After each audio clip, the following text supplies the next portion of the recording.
وسلم وبارك على محمد وعلى آل محمد.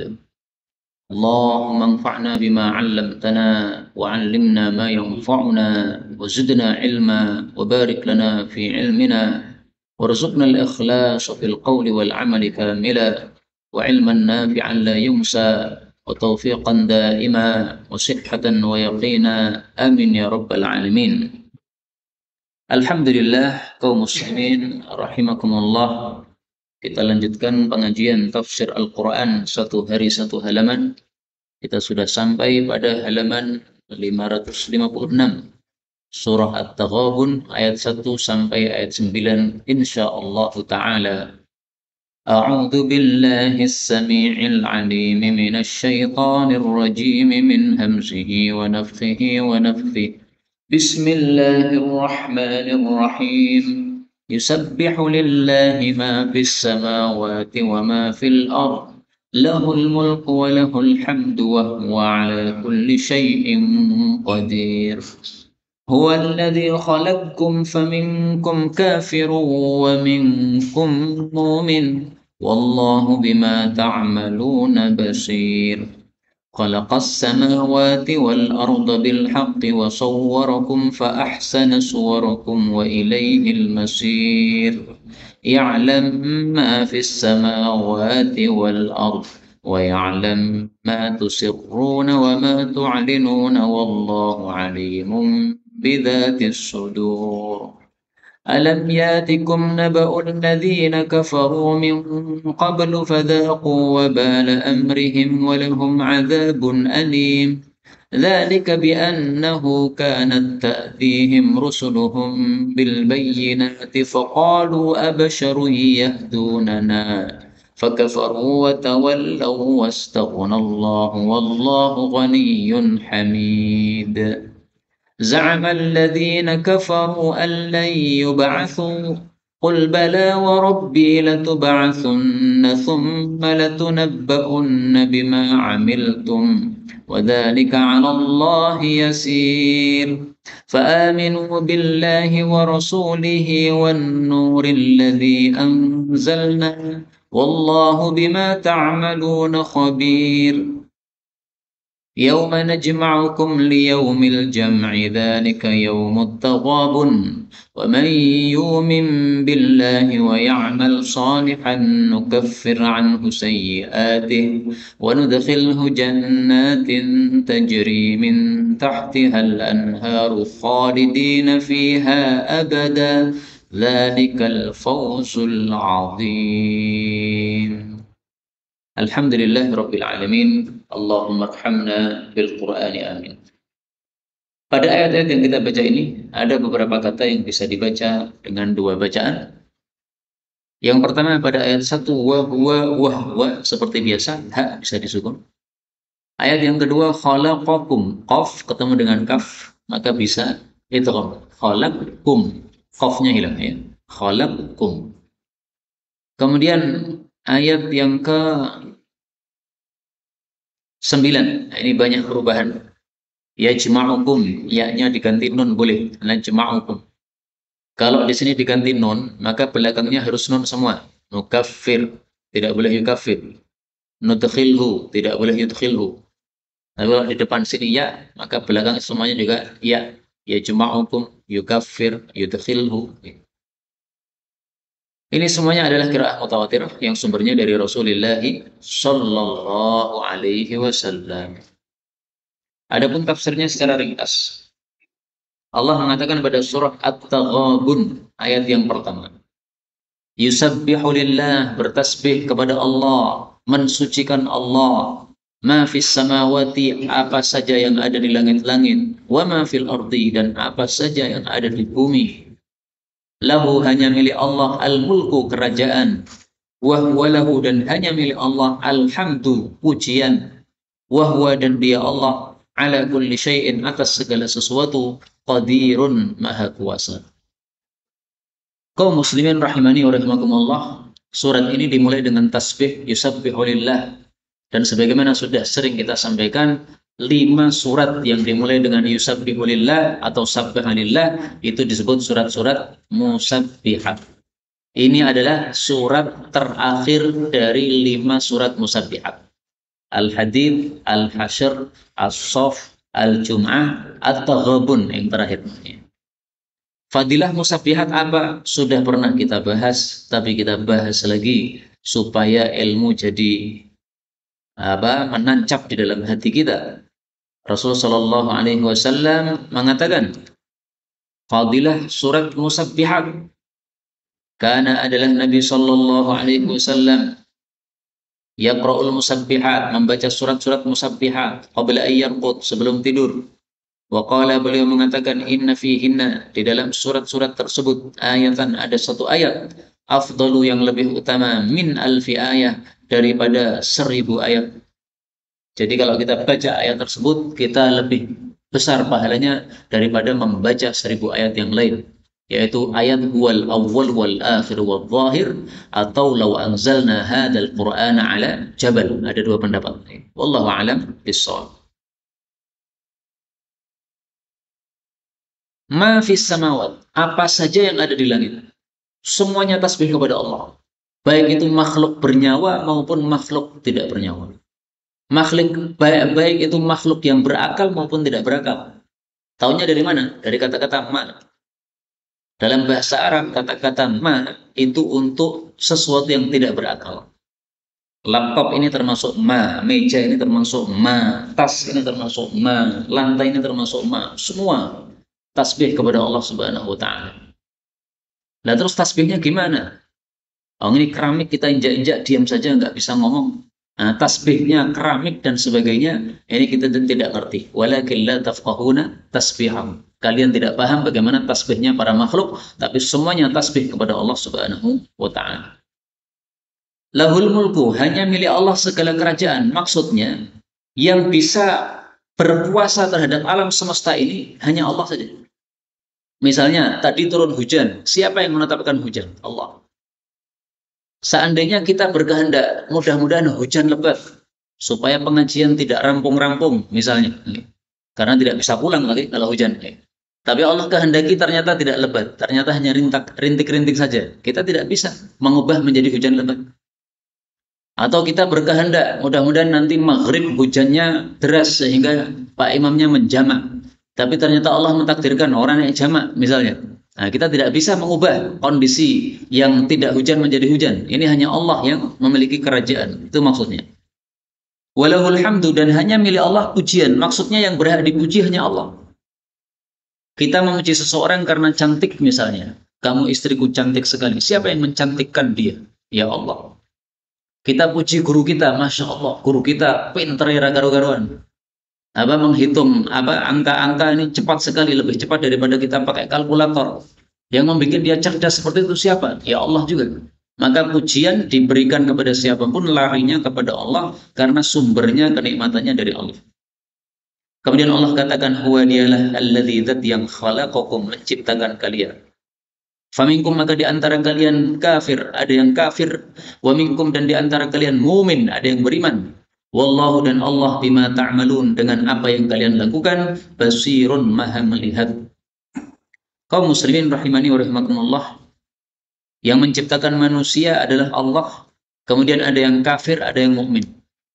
Kenapa didahulukan kafir dulu baru kemudian mukmin? Wallahu a'lam. Mungkin karena orang kafir lebih banyak daripada orang mukmin. Karena itu masalah ini mari kita syukuri kepada Allah Subhanahu wa taala bahwa Allah menciptakan kita termasuk orang-orang beriman. Karena kalau kita diciptakan termasuk orang-orang kafir, maka rugilah kita di akhirat kelak. Taghabunlah kita di akhirat kelak, kita akan rugi di akhirat kelak. Rasul Shallallahu Alaihi Wasallam berbicara tentang penciptaan manusia di dalam perut ibunya. Ternyata ada yang sudah ditetapkan kafir, ada yang sudah ditetapkan mukmin. Khalaqallahu Yahya bin Zakaria, Allah ciptakan Nabi Yahya bin Nabi Zakaria fi batni ummihi mu'minan, di dalam perut ibunya sudah mukmin. Wa khalaqa Fir'aun, Allah ciptakan Fir'aun fi batni ummihi, pada perut ibunya kafiron, sudah kafir. Hadis riwayat Tabarani, derajatnya sahih. Sahih atau hasan sama. Maka ini menunjukkan bahwa manusia itu sudah ditetapkan apakah nanti akan mukmin ataukah akan kafir ketika dia hidup di dunia. Nah, alhamdulillah kita ditetapkan oleh Allah sebagai mukmin. Meskipun kita nggak ngerti ketetapan kita di perut ibu kita apa.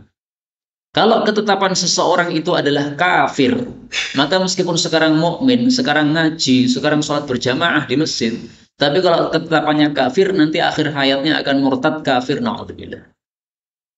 Karena itu kita senantiasa berdoa kepada Allah tidak bosan-bosan minta supaya kita mati mendapatkan husnul khatimah. Amin ya rabbal alamin. Tapi caranya ada sebenarnya bagaimana supaya kita itu mendapatkan husnul khatimah. Rasulullah Shallallahu Alaihi Wasallam bersabda, "Thalathatun dhaminun 'ala Allah."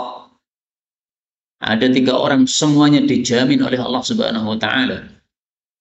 Yang pertama, seseorang yang dia itu keluar berperang di jalan Allah, maka dijamin oleh Allah kalau mati masuk ke dalam jannah. Atau kalau dia masih hidup kembali membawa pahala, membawa ghanimah. Di Indonesia nggak ada perang, kita lewati. Nomor 2, seseorang yang dia pergi ke masjid, maka dijamin oleh Allah kalau mati masuk surga. Kalau tidak mati, maka dia kembali ke rumah membawa pahala. Alhamdulillah kita sudah ke masjid. Pengen masuk surga apa bukan? Nah, kalau pengen matilah sekarang. Ngantuk dalam pengajian, malaikat maut datang dicabut. Nah, pun langsung masuk surga langsung. Yang menjamin bukan saya, yang menjamin Rasul Sallallahu Alaihi Wasallam. Karena itu pengajian seperti ini kalau ada yang ngantuk, saya nggak marah saya. Malah saya persilahkan, malaikat maut silahkan ini orang ini dilanjutkan. Nggak apa-apa. Kita senang kalau dia mati kemudian masuk ke dalam surga. Alhamdulillah. Kemudian yang ketiga, seseorang yang dia masuk rumahnya mengucapkan salam, maka dijamin oleh Allah. Dijamin apa? Sama dengan tadi. Kalau mati masuk surga, kalau masih hidup mendapatkan pahala. Maka satu lagi ini bisa kita lakukan nanti setelah pengajian selesai, kita pulang ke rumah, masuk mengucapkan Assalamualaikum. Nah, begitu Assalamualaikum, mati, masuk surga langsung. Tapi kalau tidak mati, dapat pahala karena mengucapkan salam. Ini hadisnya sahih, riwayat Abu Dawud. Ini salah satu cara kita mendapatkan husnul khatimah. Karena itu kita niatkan dalam hati kita, kita salat jamaah terus sampai akhir hayat kita, insya Allah mati mendapatkan jannah. Kemudian Allah mengatakan, khalaqas samawat.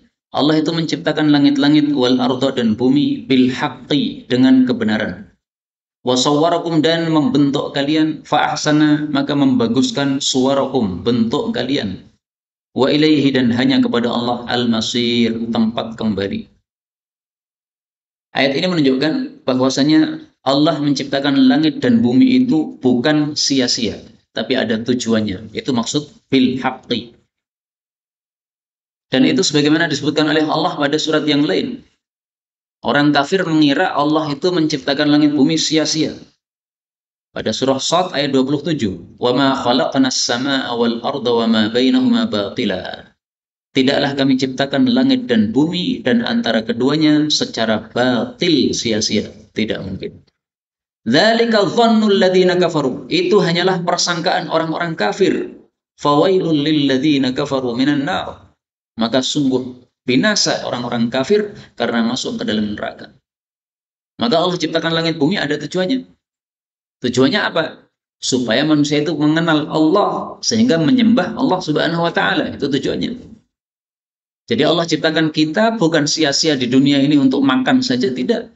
Tapi supaya mengenal Allah, menyembah Allah Subhanahu wa taala. Kemudian di sini Allah mengingatkan nikmat-nikmatnya. Antara lain nikmatnya adalah Allah membaguskan bentuk kita. Ini semakna dengan ayat yang lain.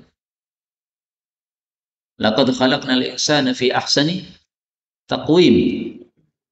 Allah sudah menciptakan manusia pada bentuk yang paling bagus. Ahsani taqwim. Taqwim itu sama dengan sawwarakum tadi. Bentuk atau rupa. Maka manusia ini adalah makhluk yang bentuknya paling bagus, rupanya paling bagus. Kalau ada di antara kita yang merasa tidak ganteng, silahkan pergi ke Curug. Maka dia membandingkan dengan makhluk-makhluk Allah yang lain, pasti dia tahu gantengnya, Masya Allah. Kemudian Allah mengingatkan, hanya kepadanya tempat kembali. Ini meskipun berita, tapi mengandung ancaman. Diancam oleh Allah, hati-hati, beramal di dunia, ini bukan sia-sia. Tapi ini untuk ibadah kepada Allah Subhanahu wa Ta'ala, dan nanti akan kembali kepada Allah mempertanggungjawabkan amal masing-masing. Karena itu kaum muslimin rahimani wa rahimakumullah, mumpung ini kita masih bulan Sya'ban, Sya'ban itu amal manusia dilaporkan kepada Allah Subhanahu wa Ta'ala, mari kita perbanyak amal soleh pada bulan Sya'ban. Amal soleh apa? Ya terserah amal soleh apa saja. Tapi saya temukan di dalam kitab Lataiful Ma'arif karya Al-Imam Ibnu Rajab, bahwasanya para ulama menyebut bulan Sya'ban sebagai Syahrul Qurra, bulannya orang-orang membaca Quran. Adalah Habib bin Abi Thabit, seorang ulama. Apabila masuk bulan Sya'ban, maka dia mengatakan, inilah bulannya orang-orang membaca Al-Quran. Amr bin Qais Al-Mulai, kalau sudah masuk bulan Sya'ban, dia mengunci warungnya untuk fokus membaca Al-Quran. Nah, kita tidak usah niru-niru Amr bin Qais ini. Kita tidak setingkat sama beliau. Silahkan warung tetap dibuka untuk cari penghidupan maisha. Yang online silahkan tetap online, tapi perbanyak membaca Al-Quran. Kalau satu hari biasanya satu lembar, maka bulan Sya'ban ini bisa ditambah. Satu hari satu juz. Yang sudah biasa satu hari satu juz, maka bulan Sya'ban ini ditambah. Pagi satu juz, sore satu juz. Atau lebih semangat lagi tambah 5 juz. Ini bagus. Kemudian Allah mengatakan, Ya'lam, Allah itu mengetahui ma fis samawati, apa saja yang ada di langit-langit, wal ardi, dan bumi. Wa ya'lamu, dan mengetahui ma tusirrun, apa yang kalian sirkan atau sembunyikan. Wa ma tu'linun, dan apa yang kalian tampakkan. Wallahu, dan Allah itu alimun, maha mengetahui, bidzatis sudur, terhadap isi dada atau isi hati. Ayat ini juga sama dengan ayat sebelumnya, berita tetapi mengandung ancaman. Ketahuilah, kalian diciptakan oleh Allah bukan sia-sia, tapi dilihat oleh Allah Subhanahu wa Ta'ala, amalnya kayak apa. Apakah kita mensyukuri nikmat Allah Subhanahu wa Ta'ala ataukah tidak? Karena semua anggota tubuh kita ini hakikatnya nikmat dari Allah. Mata, apakah ini bukan nikmat? Ini jelas nikmat. Apakah kita mensyukuri nikmat mata ataukah tidak? Kalau mensyukuri berarti menggunakan untuk yang baik-baik. Membaca Quran, ini mensyukuri nikmat mata. Tapi kalau menggunakan yang jelek-jelek, maka ini berarti tidak mensyukuri nikmat mata, maka diancam oleh Allah. Allah itu ya'lam, Allah tahu apa yang kalian lakukan. Ini nasihat dari Allah kepada kita semuanya. Baik yang berbicara maupun yang mendengarkan. Semuanya sama. Diingatkan oleh Allah Subhanahu wa Ta'ala.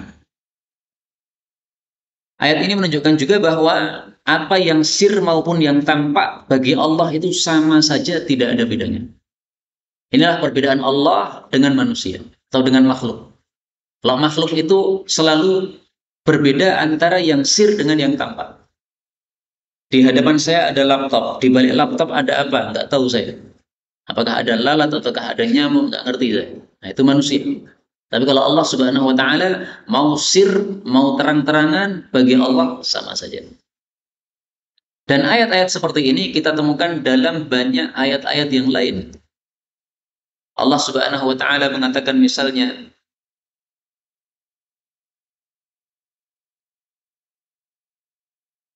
pada surah Ar-Ra'd ayat 10, sawa'un minkum, sama saja dari kalian, man asarrul qaul, orang yang mensirkan suaranya atau perkataannya, wa man jahara bih, dengan orang yang menjaharkan suaranya, mengeraskan suaranya, sama bagi Allah.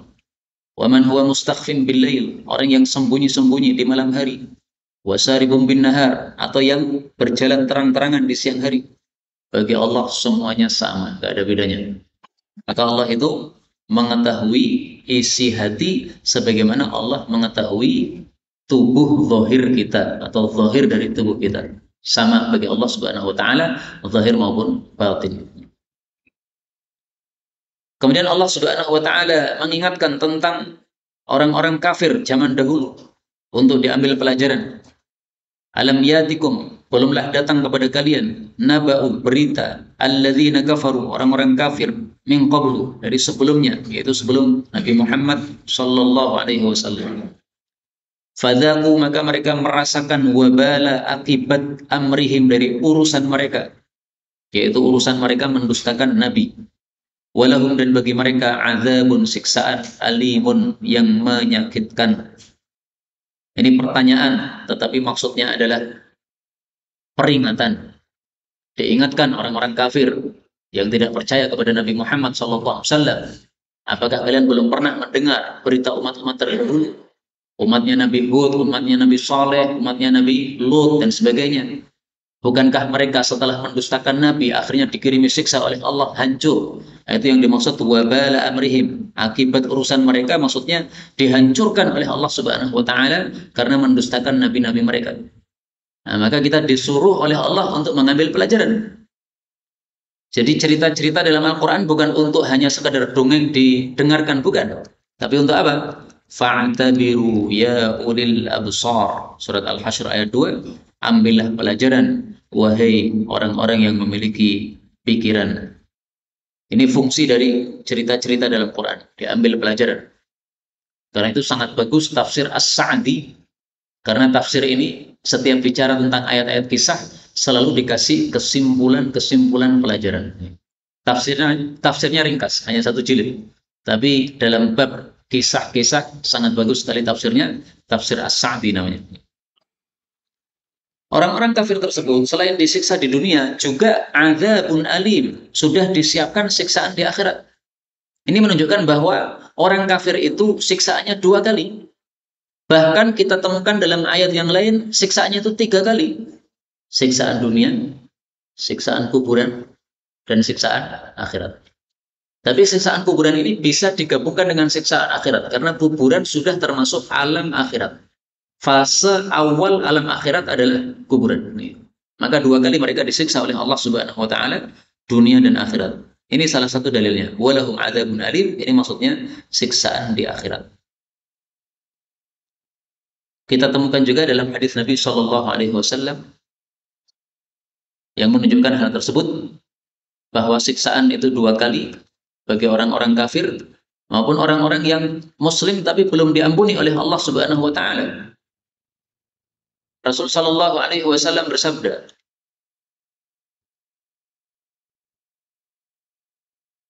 "Ma min dzanbin, tidak ada dosa ajdar, yang lebih pantas, ayyu ajjilallahu li sahibihil uqubah, disegerakan hukumannya fid dunya, di dunia, ma'a ma yaddakhiruhu lahu fil akhirah, bersama siksaan yang sudah disimpan oleh Allah untuk dia nanti di akhirat." Berarti siksaannya 2 kali. Di dunia disegerakan, juga di akhirat. Dosa apa?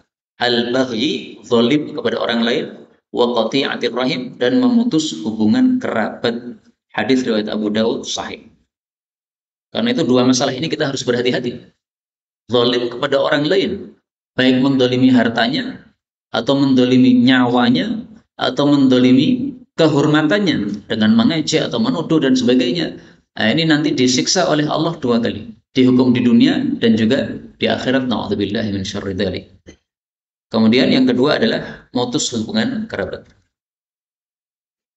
Kemudian Allah jelaskan kenapa mereka itu disiksa oleh Allah. Dzalika, hal itu, bi'annahu, dengan sebab, kanat, adalah, ta'tihim, datang kepada mereka, rusuluhum, utusan-utusan mereka, maksudnya rasul-rasul mereka, bil bayyinati, dengan bukti-bukti, yaitu mukjizat. Faqalu, lalu mereka mengatakan, abasyarun, apakah manusia, yahdunana, yang memberi hidayah kepada kami? Fakafaru, maka mereka pun kafir, watawallau, dan mereka berpaling, yaitu tidak mau taat. Wastaghnallah, dan Allah pun merasa cukup dari mereka, yaitu tidak butuh kepada mereka. Wallahu, dan Allah itu ghaniyun, maha kaya, hamidun, maha terpuji. Ayat ini menunjukkan bahwa orang-orang kafir yang disiksa oleh Allah itu bukan berarti karena Allah zalim, bukan. Tapi karena kesalahan mereka sendiri. Jadi Allah itu tidak pernah berbuat zalim. Ada siksa, ada hukuman, ada tsunami, ada gempa, itu pasti ada sebabnya. Bukan karena Allah suka berbuat dolim, nggak mungkin. Allah sendiri sudah menegaskan di dalam Al-Quran. Wa ma rabbuka bidhallamil lil abid. Rabbmu, yaitu Allah Subhanahu wa Ta'ala, tidaklah zat yang maha berbuat dolim kepada hamba-hambanya. Ini ayat seperti ini sampai diulang oleh Allah 5 kali. Ini menunjukkan pentingnya masalah ini. Bahwasanya Allah tidak pernah berbuat dolim. Allah kirim COVID sehingga ada yang mati, nggak dolim. Allah kirim gempa sehingga banyak yang mati, nggak dolim. Itu semuanya ada hikmahnya dan ada sebabnya. Sebabnya yaitu kesalahan manusia atau dosa-dosa manusia. Kemudian yang kedua, ayat ini menunjukkan bahwa orang-orang kafir itu sombong-sombong. Ketika datang seorang Rasul, mereka mengatakan, abasyarun yahdunana. Apakah pantas yang dikirim kepada kami manusia? Manusia kayak kami juga. Artinya seolah-olah mereka mengatakan, kalau Allah kirim Rasul tuh, ya Rasulnya harus malaikat lah. Jangan manusia seperti kita. Kalau hanya manusia, mohon maaf, orang Jawa mengatakan apa? Podo-podo mangan, podo-podo ngising. Apa kemudian bedanya antara dia dengan kami? Nah, ini sombong seperti ini. Sombong seperti ini disebutkan oleh Allah dalam ayat yang lain.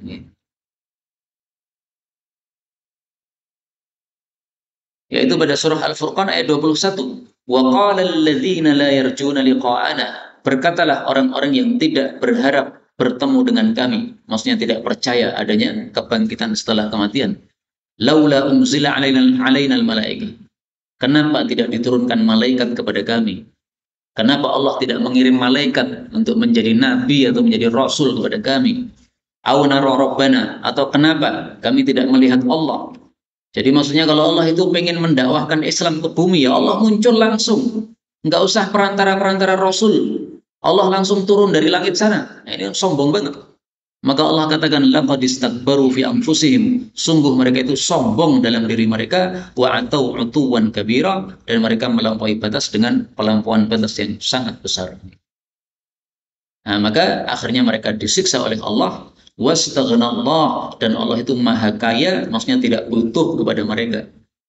Jadi Allah itu nggak butuh kepada hambanya. Hambanya dikirimi kitab, dikirimi Rasul, supaya mereka selamat dunia akhirat. Tapi seandainya tidak ada yang mau menerima kitabnya Allah, tidak ada yang menerima Rasulnya Allah, Allah tetap kaya, nggak butuh kepada ibadah kita. Maka dalam hadis qudsi, pernah kita pelajari dalam hadis Arba'in Nawawiyah, Allah mengatakan, seandainya seluruh manusia ini hatinya semuanya sama, seperti hati Nabi Muhammad SAW, itu tidak menambah kerajaan Allah. Demikian juga sebaliknya, andai seluruh manusia ini dan jin ini semuanya hatinya sama, sejelek iblis, tidak akan mengurangi kerajaan Allah. Allah tetap maha kuasa, meskipun semuanya kafir seperti iblis. Allah memang ghaniyun, maha kaya. Maka ini termasuk nama Allah, Ghani. Nah, boleh kita memberi nama dengan nama Abdul Ghani, hambanya Allah yang maha Ghani. Kemudian Allah mengatakan, za'ama, mengatakan alladzina kafaru, orang-orang kafir. Za'ama boleh juga diartikan menyangka orang-orang kafir, an bahwasanya lan tidak akan yub'atsu, mereka dibangkitkan, yaitu setelah mati. Qul, katakanlah, bala ya wa rabbi, demi Rabbku, demi Tuhanku, latub'atsunna, sungguh betul-betul kalian akan dibangkitkan, thumma, kemudian latunabba'unna, sungguh betul-betul kalian akan diberitahu, bima amiltum, terhadap apa yang sudah kalian amalkan, yaitu di dunia. Wadzalika, dan hal itu, 'alallahi, bagi Allah, yasirun, mudah. Kaum muslimin rahimani wa rahimakumullah, dalam ayat ini Rasulullah disuruh bersumpah dengan nama Allah. Wa rabbi, bala wa rabbi latub'atsunna. Demi Allah, sungguh betul-betul kalian akan dibangkitkan oleh Allah setelah mati. Kata Ibnu Katsir, 3 kali Allah menyuruh Nabi Muhammad SAW untuk bersumpah menegaskan adanya kebangkitan setelah kematian. Pada surah At-Taghabun, demikian juga pada surah Yunus, demikian juga pada surah yang lain, yaitu pada surah Saba. Pada surah Yunus Allah mengatakan, wa yastambi'unaka ahaqqun hu, mereka bertanya apakah betul ada kebangkitan setelah mati? Qul iya wa rabbi innahu lahaq. Katakanlah wahai Nabi, iya demi Allah sungguh itu adalah kebenaran. Pada surah Saba Allah mengatakan wa qala alladziina kafaru, orang-orang kafir berkata la ta'tina sa'ah, tidak bakal kiamat datang kepada kami. Qul, katakanlah wahai Nabi, bala wa rabbi la ta'tiyannakum. Demi Allah sungguh betul-betul kiamat akan datang kepada kalian. Ini 3 kali Allah menyuruh Nabi bersumpah bahwa ada kebangkitan setelah kematian. Ini menunjukkan pentingnya masalah ini. Dan memang para ulama katakan, ayat-ayat Quran itu sebenarnya mengerucut kepada satu masalah saja. Satu masalah saja, nggak ada yang lain. Masalah apa itu? Ada kebangkitan setelah kematian. Kemudian Allah yang Maha Kuasa akan memberikan hukuman sesuai amalan masing-masing. Maka hidup di dunia harus disiapkan untuk menghadapi hari tersebut. Itu inti Quran, semuanya kalau dikerucutkan itu satu masalah ini saja. Makanya seringkali Allah Subhanahu wa taala dalam Quran membahas tentang kebangkitan setelah kematian. Allah katakan di sini latunabba'unna bima amiltum. Setelah dibangkitkan akan diberitahu semua amal yang sudah dilakukan oleh masing-masing manusia. Ini inti kehidupan. Inti kehidupan itu apa? Beramal. Inti kehidupan adalah beramal. Dalilnya dalam Quran. Allah mengatakan, wa qul i'malu, dan katakanlah wahai Nabi, i'malu, beramallah kalian, fasayarallahu amalakum, Allah bakal melihat amal kalian, wa rasuluhu, rasulnya juga melihat amal kalian, wal mu'minun, dan seluruh kaum mukminin akan melihat amal kalian. Wa saturadduna ila alimil ghaib wa syahadah, lalu dikembalikan kepada Allah yang mengetahui perkara yang gaib dan yang tampak, akan membalas sesuai dengan amal kita masing-masing. Inilah inti kehidupan beramal. Karena itu mari kita fikirkan bagaimana 24 jam ini dari bangun tidur sampai tidur lagi kita bisa beramal yang menyebabkan kita selamat di akhirat kelak. Karena inti dari ayat-ayat Quran mengerucut kepada pembahasan tentang kebangkitan setelah kematian. Dan inti dari kehidupan kita adalah beramal supaya kita nanti mendapatkan balasan yang sempurna dari Allah Subhanahu wa taala. Kemudian di sini Allah katakan wa dzalika 'alallahi yasir. Hal itu mudah bagi Allah. Membangkitkan manusia mudah bagi Allah. Meskipun manusia bermacam-macam. Ada yang setelah mati kemudian dibakar tubuhnya, diremuh jadi abu. Setelah itu disebar kemana-mana. Bagi Allah sangat mudah untuk membangkitkan. Tidak perlu cari-cari ini dulu orangnya di mana, nggak perlu. Allah sudah menyatakan pada ayat yang lain. Pada surah Luqman ayat 28. Ma khalqukum, tidaklah menciptakan kalian, wala ba'thukum, tidak pula membangkitkan kalian, illa kanafsin wahidatin, kecuali seperti satu nyawa saja. Jadi Allah membangkitkan seluruh manusia itu seperti menghidupkan satu nyawa, gampang. Cukup Allah katakan kun, selesai. Semua akan bangkit sesuai dengan kehendak Allah Subhanahu wa taala. Kita temukan dalam hadis Nabi Shallallahu Alaihi Wasallam bagaimana Allah besok menghidupkan orang-orang setelah mati. Ternyata gampang sekali. Yursilullahu mataran. Besok pada hari kiamat setelah manusia semuanya mati, Allah kirim hujan. Ka'annahu tal. Hujan itu seperti hujan rintik-rintik. Fayambutu minhu ajsadun nas. Maka tumbuh dari hujan tadi tubuh-tubuh manusia. Betapa mudahnya Allah menghidupkan manusia setelah mati. Turunkan hujan. Nah, setelah itu semua yang ada di dalam kuburan ini, dalam bumi yang bulat ini, semuanya akan bangkit sendiri-sendiri. Maka menghidupkan manusia setelah mati sangat mudah bagi Allah, sebagaimana mudah bagi Allah menghidupkan pohon-pohon setelah mati dengan air hujan yang ada di dunia sekarang ini. Karena itu Allah menyuruh kita fa'aminu billah, imanlah kepada Allah, wa rasulihi, dan rasulnya, wan nuril ladzi anzalna, dan sinar yang telah kami turunkan, maksudnya Al-Qur'an. Wallahu, dan Allah itu bima ta'maluna, dengan apapun yang kalian amalkan, khabirun, maha mengetahui. Sinar itu maksudnya adalah Al-Qur'an. Kenapa Al-Qur'an disebut sinar? Sinar itu bersifat menerangi. Al-Qur'an juga begitu, bersifat menerangi dengan petunjuk-petunjuk yang dibawa oleh Qur'an, sehingga kegelapan-kegelapan jadi tampak. Kita bayangkan seperti misalnya kita berada dalam rumah, tidak ada lampu. Kita tidak ngerti apakah ini paku, apakah ini sapu, apakah ini kayu. Tapi begitu lampunya dinyalakan, nah, kita jadi mengetahui, oh ini barang ini. Nah, demikian juga Quran. Kalau tidak ada Quran, kita nggak ngerti mana yang benar, Yahudi kah, Nasrani kah? Karena ucapannya sama. Mari kita menyembah kepada Tuhan YME supaya kita masuk ke dalam surga. Ucapannya sama. Yahudi Nasrani ngomong gitu juga. Kaum muslimin juga ngomong begitu juga, ya, mengatakan apa? Surga-surga dan sebagainya. Meskipun istilahnya mungkin sedikit berbeda, ada perbedaan, tapi mereka semuanya mencari surga katanya. Nah, tapi setelah turun Quran, kita jadi ngerti mana kesesatan, mana kebenaran, maka Quran disebut sebagai An-Nur. Dan penyebutan Quran dengan Nur, ini kita temukan di dalam ayat-ayat yang lain. Misalnya Allah Subhanahu wa taala mengatakan pada surah Al-Maidah ayat 15, "Qad ja'akum minallah", sungguh telah datang kepada kalian dari Allah nurun, sinar, wa kitabum mubin, dan kitab yang nyata. Nah, ini maksudnya Quran. Disebut oleh Allah dengan dua nama. Nama pertama sinar karena dia menunjuki dengan hidayah-hidayahnya. Nama kedua adalah kitab karena memang Quran adalah satu kitab suci yang turun dari langit.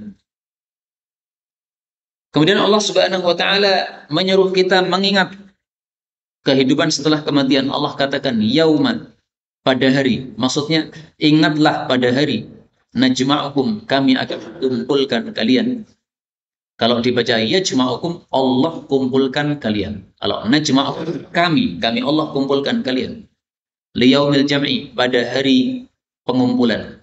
Dzalika, itulah yaumut taghabun, hari taghabun. Taghabun itu artinya ditampakkannya segala keburukan orang. Ditampakkannya segala kekurangan orang atau keburukan orang, itu taghabun. Wa may yu'min billah, dan barang siapa yang iman kepada Allah, wa ya'mal shaliha, dan beramal saleh, nukaffir, kami akan menghapus anhu darinya sayyiati, dosa-dosanya, wa nudkhilhu, dan kami akan masukkan dia jannatin, kebun-kebun, tajri min tahtiha, yang mengalir padanya atau mengalir di bawahnya al-anharu, sungai-sungai, khalidina fiha, mereka kekal di dalamnya abada, abadi. Dzalikal fawzul azim, itulah keberuntungan yang besar. Mudah-mudahan semua kita mendapatkan keberuntungan yang besar. Amin ya rabbal alamin. Kaum muslimin rahimani wa rahimakumullah. Hari kiamat memiliki nama yang sangat banyak. Antara lain di sini adalah yaumul jam'i, hari pengumpulan. Demikian juga yaumut taghabun, hari ditampakkannya keburukan setiap orang, atau ditampakkannya segala rahasia. Sebagaimana disebutkan oleh Allah Subhanahu wa taala dalam ayat yang lain, yauma tublas sarair, pada surah At-Tariq ayat 9. Pada hari di mana dibuka atau disingkap segala rahasia-rahasia, maka keburukan orang semuanya dibuka oleh Allah Subhanahu wa taala pada hari itu. Disebut yaumul jam'i, hari pengumpulan. Kenapa? Karena semua makhluk dikumpulkan oleh Allah untuk dihisab, yaitu manusia dan jin. Adapun malaikat dan hewan maka tidak termasuk yang saya sebutkan tadi. Allah Subhanahu wa taala menyebutkan pada ayat yang lain, pada surat Hud ayat 103, dzalika yaumun, itu adalah satu hari majmu'un lahun nas, yang manusia dikumpulkan padanya. Wa dzalika yaumun mashhud, dan itu adalah hari yang disaksikan. Jadi nama hari kiamat sangat banyak. Yaumul jam'i, yaumul taghabun, yaumul mashhud, macam-macam. Lah, nama-nama yang sangat banyak untuk hari kiamat menunjukkan apa? Orang-orang Arab punya kebiasaan, sesuatu yang penting dikasih nama yang banyak. Nah, maka di sini Quran menyebut kiamat dengan nama yang sangat banyak, ini supaya kita paham akhirat ini masalah yang penting. Kalau dunia itu sepele, sementara, hanya fana saja. Tapi akhirat ini kekal selama-lamanya. Karena itu Allah sebutkan dengan nama yang sangat banyak. Dan di sini disebut juga yaumut taghabun. Siapa yang tampak keburukannya, siapa saja? Satu, orang-orang kafir akan mengetahui keburukan dirinya, bahwa ternyata dia di dunia tertipu. Dia merasa dalam kebenaran, ternyata dia dalam kesesatan. Yang kedua, orang-orang beriman juga akan merasa nanti di akhirat, ternyata saya selama di dunia tertipu karena kurang semangat dalam amal soleh. Nah, begitu sampai di akhirat kaget, ternyata amal soleh pahalanya sekian, sekian, sekian, besar sekali. Nah, jadi menyesali. Orang-orang yang tidak mau salat jamaah, padahal dia mampu pergi ke masjid berjamaah. Padahal sudah sering disampaikan salat jamaah 27 pahala, kalau di rumah hanya 1 pahala saja. Nah, maka nanti di akhirat dia akan taghabun. Dia akan ditampakkan keburukannya tersebut, kemudian dia akan menyesalinya. Maka taghabun ini ada juga yang mengartikan hari penyesalan. Itu maksudnya karena ditampakkan keburukan dia, jadi menyesal. Menyesali apa yang sudah dilakukan di dunia. Tidak hanya orang kafir yang menyesal, tapi juga orang-orang beriman menyesal. Mari kita lihat dalilnya, bahwasanya orang-orang beriman juga menyesal. Rasulullah Shallallahu Alaihi Wasallam bersabda, "Ma min sa'atin tamurru bi ibni Adam." Tidak ada waktu yang melewati manusia, lam yadhkurillah fiha, di mana dia tidak zikir kepada Allah pada waktu tersebut, illa hasira 'alaiha yaumal qiyamah, kecuali dia pasti akan menyesalinya nanti pada hari kiamat. Hadis riwayat Baihaqi dalam Sya'bul Iman, derajatnya hasan. Karena itu kita bersyukur kepada Allah. Kita sudah sholat maghrib berjamaah, sholat isya berjamaah, ini termasuk zikir kepada Allah. Kemudian sekarang kita pengajian, ini juga termasuk zikir kepada Allah. Nanti kita pulang ke rumah, jangan lupa buka mushaf Qur'annya, dibaca sebelum tidur. Sebagaimana Rasulullah SAW setiap sebelum tidur pasti baca Qur'an, membaca surat-surat musabbihah, 5 surat, membaca Al-Mulk, membaca As-Sajdah, membaca Az-Zumar, membaca Isra. Ini selalu Nabi SAW.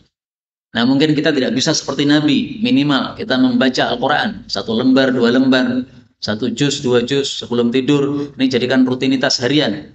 Insya Allah kalau kita melakukan seperti itu, nanti tidak akan menyesal pada hari kiamat nanti.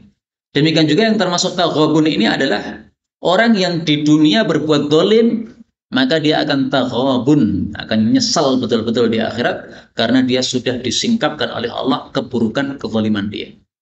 Maka sampai hari ini kita tidak pernah melupakan kasus KM50, pembunuhan terhadap saudara-saudara kita, 6 laskar FPI dibunuh.